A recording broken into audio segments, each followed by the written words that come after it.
Là, Béboté dit chapitre 23, verset 1 à 2. Vous voyez cela dans les Bibles classiques. Ils ont mis ça dans Genèse chapitre 22, où on vous dit que Dieu apparaît à Abraham. Dieu tenta Abraham. Dans d'autres versions, Dieu met Abraham à l'épreuve. Tandis que dans le livre de Jacques, dans ce qu'il appelle le Nouveau Testament, Dieu ne tente personne, il ne met personne à l'épreuve. Or, Dieu a bel et bien tenté Abraham. Il a bel et bien mis Abraham à l'épreuve. Comment tu es, soi-disant, omniscient, omnipotent, voilà, bref, tu es partout en même temps, tu sais toutes choses, et tu vas aller tenter ta créature, tu vas mettre ta créature à l'épreuve pour voir si ta créature t'aime vraiment. Donc Dieu va tenter Abraham pour voir si Abraham l'aimait vraiment. Mais Dieu ne pouvait-il pas savoir si Abraham l'aimait vraiment? Il a besoin de le mettre à l'épreuve. Donc vous voyez qu'il y a bel et bien des contradictions, des erreurs, des anomalies, des mensonges dans toutes les versions des Bibles classiques et dans toutes les religions dites révélées. Point barre. Donc, dans Béboté du chapitre 23, verset 1 à 2, après ces événements, Satan, le Moudima Bobo, le mauvais esprit, en chef, prit l'apparence, donc usurpation du Moutatedi, qui était apparu avec les deux veilleurs à Sango. Sango, ce que nous avons appelé Abraham, Ibrahim, dans les régions dites révélées, près des arbres sacrés, près des grands arbres sacrés dans la région de Péké, de Wasemutonga, vers Mudongoma, Midima et Loba, donc la montagne des entités célestes, alors que Sango était assis à l'entrée de sa tente pendant la chaleur du jour. Il apparut à Sango et le séduisit en disant Sango. Sango répondit Me voici. Donc, comme je dis, cette histoire, ils vont prendre de cela, ils vont mettre dans ce qu'ils appellent la Torah ou l'Ancien Testament, c'est dans Genèse chapitre 22. Dieu tente Abraham, Dieu met Abraham à l'époque. Koudoumane chapitre 3, verset 1 à 12. Donc, le Mundima Bobé, Satan, comme j'ai dit, avait l'habitude de d'usurper l'image de Mutatedi et de d'autres entités pour séduire des personnes. Tandis que je méditais, il y eut comme un éclat de lumière. Moi et Yume, c'est qu'on va appeler Marie Myriam, la soi-disant mère de Yoshua, donc de Jésus. Mais son vrai nom aussi, c'est Eyume, et c'était une femme noire. Tandis que je méditais, il y eut comme un éclat de lumière. Moi, Eyume, je levais les yeux, je regardais.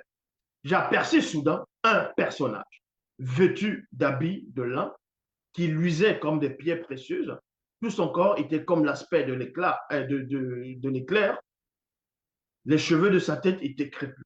Le personnage mystérieux s'approcha de moi d'un vol rapide et me dit, deux points, bienheureuse et glorieuse, Eyume, toujours rosière, en gros, toujours vierge.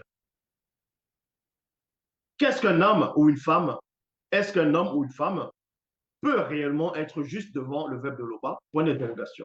Voilà ce que Satan va, sous l'apparence d'un être de lumière, parce que Satan, lui, sa forme véritable, c'est un ébouté-moudi, c'est un chérubin, et qui a la faculté de prendre d'autres apparences, spirituelles bien entendu. Donc, il va s'adresser à Yume, essayer de s'aimer le doute pour faire croire à Yume que est-ce qu'un homme ou une femme peut-il réellement être juste devant le verbe de l'Oba? Qu'est-ce que l'homme ou la femme pour se croire pur? Parce que Eyume était pure. Et c'était une sainte femme, une sainte jeune femme à cette époque. Et elle est restée ainsi, c'est-à-dire sainte. L'enfant né d'une femme peut-il être juste? Point d'interrogation. Vu que Yume, elle est née d'une femme, mais si elle est née miraculeusement, toujours dit qu'elle est née d'une femme.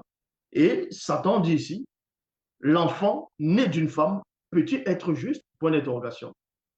As-tu été instruit dans le conseil sacré des entités? Et renfermes-tu seul la sagesse et la pureté? Ou sais-tu qui ne soit connu de moi? As-tu appris ce qui me soit familier? ce qui ne me soit familière.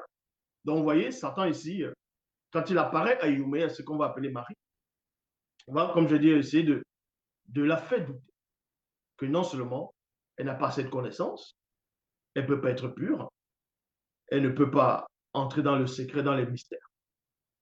Voilà ses propos-ci. Moi, Yumé, je répliqua et dis, pourquoi ta conscience te soulève-t-elle? Les paroles émanant de ta bouche ne manquent-elles pas de sens et ne sont-elles pas enflées d'orgueil? Tu parles ainsi parce que tu es l'anti-vérité. C'est ta faute qui inspire ta bouche et tu adoptes un langage rusé, tout comme jadis tu avais agi contre notre mère, entre parenthèses, Mouto, à tous par John. Et Yume, moi, Yume, je repris et dit encore, je sais qui tu es Satan, le Moutima Bobé, le mauvais esprit. Retire-toi de devant moi, déchu. Donc, vous voyez, Sango, celui qu'on va appeler Abraham Moussa, lui n'a pas été capable de résister. Mundiwei et Pongise n'ont pas été capables de résister à cette apparence, mais Satan, on va dire, Eyume, ne s'est pas laissé duper.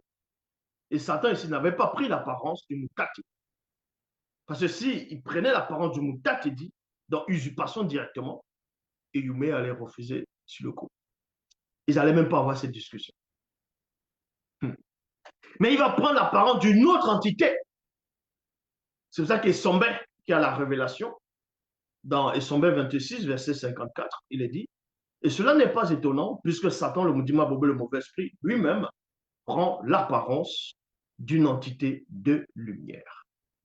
Donc la phase 1 ici était de vous présenter l'usurpation et séduction, avant que de vous révéler l'identité de l'agneau que Mundiwei, c'est-à-dire Abel, avait tué, parce que dans la vraie version, il n'a pas tué plusieurs animaux, il a tué un seul animal, un seul agneau.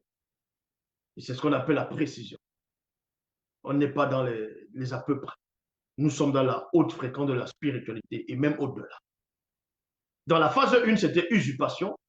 Usurpation, il a usurpé l'image de Moutatedi. Et ensuite séduction pour séduire Mundiwei et Pongissé.